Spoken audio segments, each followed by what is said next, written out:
Esta mañana en Radio Pauta, el director del Instituto de Salud Pública de la Universidad Andrés Bello, el especialista en temas de salud pública, justamente Héctor Sánchez, emitió un juicio, una opinión que es muy interesante tratar de profundizar sobre ella, porque es de la relevancia que tiene la salud pública, justamente, ¿no? Y los efectos que tienen en la población en su conjunto. Lo saludamos primero. Héctor Sánchez, director del Instituto de Salud Pública de Andrés Bello. ¿Cómo está, Héctor? Buenas noches, gracias por recibirnos. Muy buenas noches, Matías. ¿Cómo estás tú? Igualmente, muy bien. Pues dice usted que sería, bueno, eso es un juicio más político, pero lo interesante es el punto más bien técnico. Dice que de hacerse, de transformarse a un sistema único estatal de salud, las listas de espera no GES podrían aumentar un 70% en un nuevo sistema de salud. Me gustaría que nos profundizara ese tema porque es súper importante, ¿no? No, lo que se ha planteado por parte del gobierno es que se enviaría un proyecto de ley que en definitiva intentaría crear un fondo único de salud. Claro. Y un fondo único de salud de carácter público. Está todavía por verse si ese fondo único de salud, ¿no es cierto?, va a estar integrado verticalmente con la infraestructura pública de salud, los hospitales, los consultorios, etc. Lo que nosotros analizamos fue, poniéndonos en ese escenario, en el escenario de crear un fondo único de salud, ¿ya? Nos pusimos en el siguiente escenario. Dijimos, ¿qué pasaría, ¿ya?, si esta reforma se hace de la noche a la mañana? De la noche a la mañana, en salud, pueden significar menos de 5 años. ¿Ya? Por lo tanto, estamos hablando de un plazo corto. Si en un plazo corto se pretende crear un fondo único de salud, pasarían la siguiente situación. Perdón, definamos, Héctor, definamos un segundito, Sí. esto, fondo, disculpe, único de salud. Esto es que todas las cotizaciones de salud que hacen los chilenos y chilenas, este famoso 7%, fuera Sí. todo a un fondo, y A un que fondo. todo un mismo fondo que se administrara allí, yendo todo a asistencia o a prestaciones básicas, todos, ¿no es así? Y luego que alguien Perfecto. pudiese tener una prestación privada como un seguro complementario o algo Así es. de ese modo. ¿A eso se refiere usted? Sí. Ya. A eso me refiero. ¿Qué Me refiero pasaría, básicamente, ¿Qué pasaría si se establece este fondo único en un plazo de 5 años, a su juicio? si se establece un fondo único de salud en un plazo corto, ¿ya?, y sin que se haya hecho previamente una transición, Ya. que ese es básicamente nuestro planteamiento, de que en definitiva se produzcan reformas previas, ¿ya?, pasan a lo menos las siguientes cosas. Lo primero es que indudablemente desaparecen las ISAPRE, porque este fondo único captaría todas las cotizaciones obligatorias. Sí. Captaría las cotizaciones que hoy día captan las ISAPRE y captaría las cotizaciones que hoy día capta FONASA, más los aportes estatales. Por lo tanto, ese fondo tomaría todos los recursos. A continuación, sucede lo siguiente, que se establece de que las personas podrían comprar seguros complementarios. Claro. Y al comprar seguros complementarios de carácter individual y además voluntarios, según es lo que han declarado las autoridades, esto implica que estos seguros complementarios y además voluntarios van a seleccionar por riesgo, por la naturaleza del seguro, porque un seguro de carácter individual tiene que evitar, ¿no es cierto?, el riesgo moral, y para poderlo hacer tiene que seleccionar por riesgo el ingreso. ¿Y eso qué es lo que va a pasar? Va a pasar que va a haber más o menos 1.500.000 personas que van a pasar a ser beneficiarios del Fondo Único de Salud en forma obligatoria y por lo tanto van a ir a presionar el sistema público prestador de servicios de salud. Y ahí viene el impacto sobre las listas de espera. Porque en definitiva, si hoy día el sistema que tiene 15 millones de beneficiarios ya va a, y hoy día tiene 2 millones de personas en espera de consulta médica, por más de 500 días de espera en algunos casos, y en segundo lugar tiene más de 315.000 cirugías en espera, si le agregamos 1.500.000 personas, que serían las que obligatoriamente van a llegar a ese fondo, indudablemente van a pasar las siguientes situaciones. Esas personas van a ser los mayores de 60 años, van a ser las personas que tienen preexistencia, ¿no es cierto?, y enfermedades crónicas, que son las que más demandan servicios, y por lo tanto van a generar, a nuestro juicio, una demanda muy importante por consultas médicas. Deje, Héctor. Que ese fondo las va a resolver comprando servicios al sector privado. ¿Ya? Y eso significaría un mayor gasto de 100.000 millones. Ese fondo, claro, va a tener una demanda de mucha más gente, claro, sin duda, pero también muchos más recursos, porque todos los 7% y todos los aportes estatales van a ir a ese fondo. Por lo tanto, va a poder, primero, ampliar en 5 años, ampliar su infraestructura, mejorar su infraestructura y eventualmente comprar servicios a prestadores privados. ¿Cuál sería el problema, a su juicio, en ese evento? El problema es el siguiente, que el traspaso de fondos no es un 7%, porque ya de ese 7% hay 3,5% que se gasta en licencia médica. Por lo tanto, el Estado no lo va a poder tocar. Se va a seguir gastando en licencia médica. Segundo, de ese 7%, si las personas llegaran a tener un comportamiento muy parecido al comportamiento que tienen las personas que hoy día están en FONASA, y con un sistema regulatorio muy deficitario, ya como son los COMPIN, en la práctica se podría llegar al exceso que hoy día está pasando en FONASA, de que de los 7% que reciben en FONASA, 6 puntos porcentuales se están gastando en licencia médica. Y hasta ahí se podría llegar o se podría pasar ese nivel.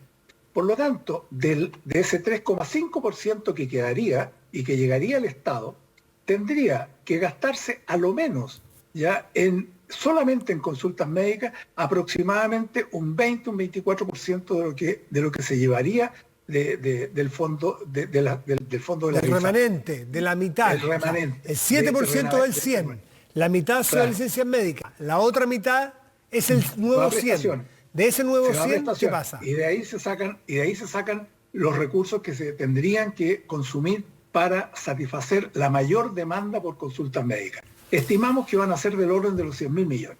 Pero a continuación, las intervenciones quirúrgicas va a ser muy difícil que se hagan en el sector privado, por el costo que tienen, ¿no es cierto? Y porque en definitiva los recursos que tendría este fondo único, ya si es que además no tiene la característica de ser autónomo del Estado, digamos, en términos de tener la independencia absoluta para tomar decisiones libres respecto de a quién comprarle, lo que va a suceder es lo que ha sucedido en los últimos años. Es decir, van a tratar de traspasar estos recursos al sistema público con el objetivo de que aumente la capacidad de producción y pueda satisfacer toda la demanda que se va a producir por intervenciones quirúrgicas. Pero ¿cuál ha sido la experiencia? La experiencia ha sido que en los últimos 5 años ya el sector público ha recibido una cantidad de recursos del orden del 40% adicional y la producción no ha subido más allá de un 12 a un 15%. Déjeme plantearle. Por lo tanto, lo que va a suceder es que se van a llegar estos recursos, si se gastan en el sistema público va a recibir más recursos, pero con una baja productividad. ¿Cuánto más va a recibir el sistema público? ¿Cuánto recibe hoy, para dimensionar? ¿Cuánto recibe el sistema público hoy? El sistema público millones de dólares. Hoy día el sistema público está recibiendo 8 billones de pesos. 8 mil millones de pesos. 8.000 millones de pesos, ya. ¿Cuánto recibirías con este fondo único? Con este fondo recibiría aproximadamente, si tomamos solamente los recursos que en definitiva tienen que ver con, sin las licencias médicas, o sea, la mitad del 7. de 1.400 billones de pesos. De 8.800 a 1.400 más. 1.400 más. Déjeme plantearle algo no cuantitativo, Héctor, porque usted tiene una larguísima experiencia, yo que lo he leído desde hace años, que usted escribe sobre estos temas y ha analizado. Hay un tema cuantitativo que es el que nos acaba de plantear, pero hay un tema cualitativo que me gustaría saber cuál es su opinión. Si eso pues fuese a pasar, es decir, que todos los chilenos, independiente de nuestro lugar, nuestros ingresos, dónde nos atendamos y cómo, aportamos un fondo común, ¿puede pasar a su juicio el que si la élite aporta el mismo fondo, probablemente, es decir, por la élite me refiero los parlamentarios, los ministros, los que toman las decisiones, ¿no es cierto?, la gente con más recursos, si tienen que atenderse o tienen que aportar sus recursos a ese mismo fondo, ¿no será otra la exigencia a la productividad? Que es un poco lo que me decía un experto en educación. Si en Estados Unidos la cosa de la educación pública funciona distinto porque van los hijos de los gobernadores, de los senadores, de los ministros, de los parlamentarios. No es como muchas veces aquí en Chile, que la élite discute y habla sobre la educación, pero la educación de otros, no la de ellos. Sobre la salud de otros, no la de ellos. ¿No cambiaría ese rol? En lo cualitativo, ¿eh? Sí, en lo cualitativo. Yo creo que en el largo plazo, Matías, tienes toda la razón. Eso puede llegar a pasar. Tú podrías tener un fondo único de salud en este país, ya funcionando bien y estimulando a que tanto el sistema público como el sistema privado trabajen con normas muy parecidas, ya de que produzcan servicios de similar calidad, a similares costos. Eso se podría lograr. Pero ¿qué es lo que nosotros planteamos? Es que básicamente para poder llegar a ese punto van a tener que pasar muchos años. Entonces el problema no está en lo que va a suceder cuando lleguemos a ese punto, sino que qué es lo que va a suceder en el intertanto. ¿Cómo se llega a ese punto en que tengamos un sistema mínimo digno para todos?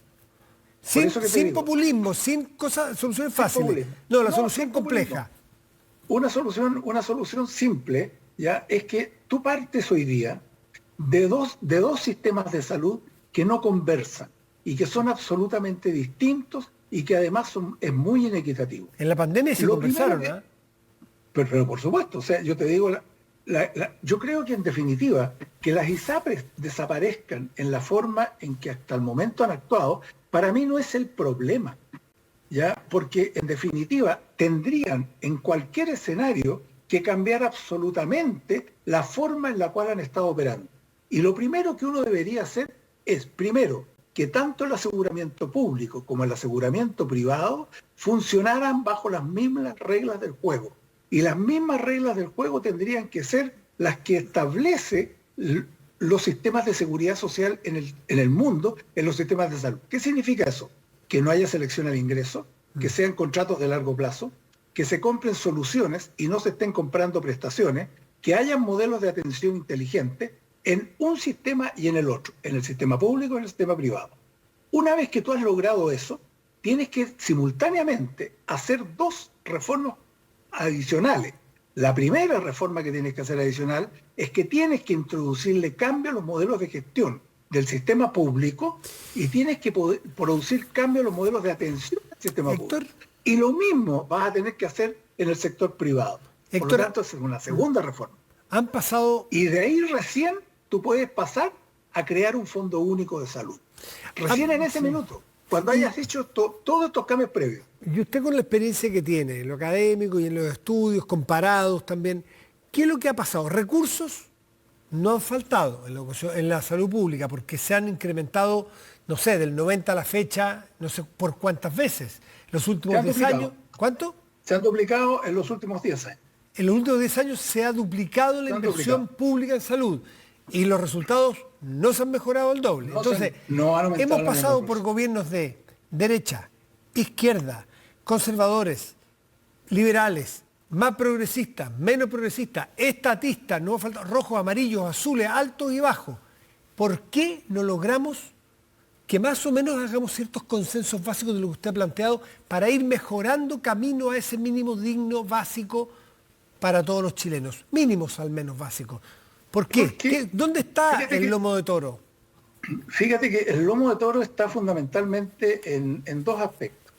En que hemos discutido los últimos desde la última reforma del GES, digamos, incluso para la reforma del GES, ya se ha discutido sobre modelos finalistas. Modelos en los cuales se han puesto dos posiciones arriba de la mesa. Se ha puesto la posición de un seguro único de salud del tipo que se está planteando por parte del gobierno hoy día, y también se han propuesto, ¿no es cierto?, un sistema de multiseguro. Por lo tanto, esa ha sido la discusión que ha habido. Pero lo que no se ha discutido es cómo tú puedes llegar a cualquiera de estos dos sistemas. Y fíjate que llegamos a la siguiente conclusión. Este tema nosotros lo analizamos a fondo y llegamos a la conclusión de que cualquiera sea el sistema al cual tú quieres llegar, ya sea un sistema único de salud o quieras llegar a un sistema de multiseguro, tienes que pasar por reformas previas, que son las que te mencioné hace un rato. ¿Y quién las impide? Pero también tienes que pasar... ¿Las impide el que no haya acuerdo político? ¿Las impide los gremios?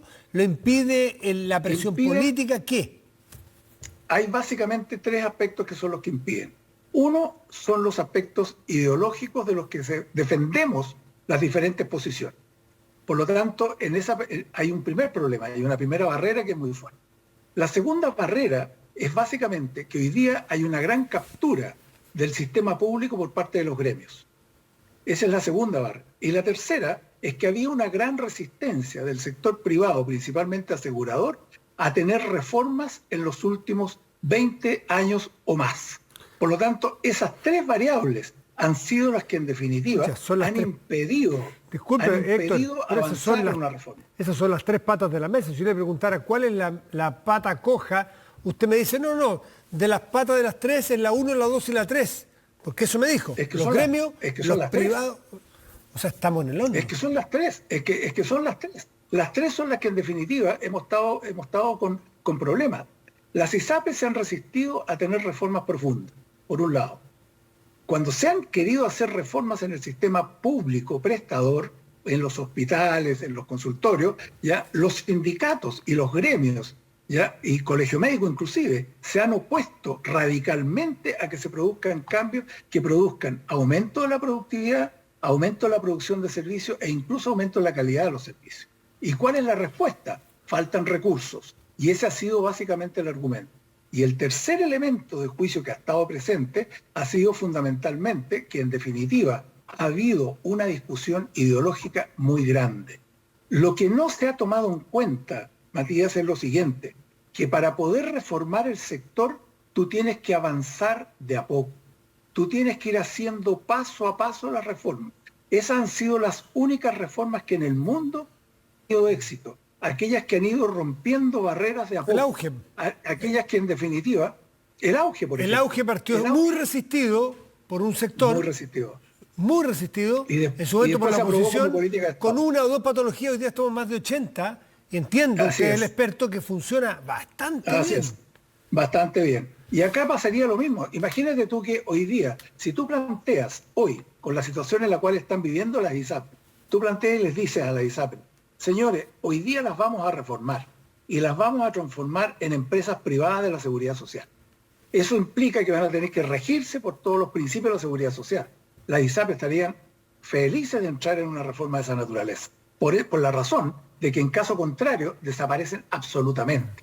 Pero cambia la naturaleza de la función. Y si en el sector público, tú hoy día al sector público le dijeras, señores, vamos a avanzar hacia un sistema único de salud, vamos a avanzar hacia un fondo único de salud, pero previamente tenemos que modernizar la gestión del sistema público y tenemos que modernizar los modelos de atención. ¿Para qué? Para que le podamos entregar a la gente servicios que en definitiva la dejen satisfecha. Como se puede ver, esos cambios tú los empiezas a avanzar simultáneamente y empiezas a generar una reforma, ya en esa dirección tú puedes llegar a tener en el futuro un sistema único de salud, eventualmente con un fondo único de salud de carácter público, que incluso tenga la opción de comprarle a público o a privado, dependiendo quién le entrega mejores servicios con mejor oportunidad y a menor costo.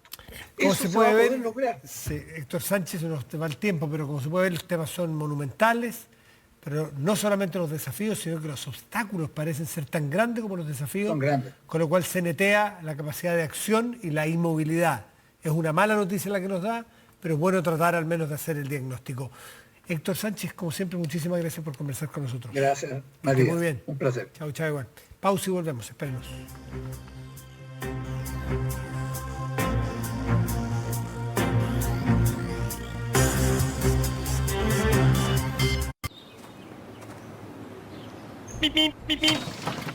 ¿Cuántos palos van?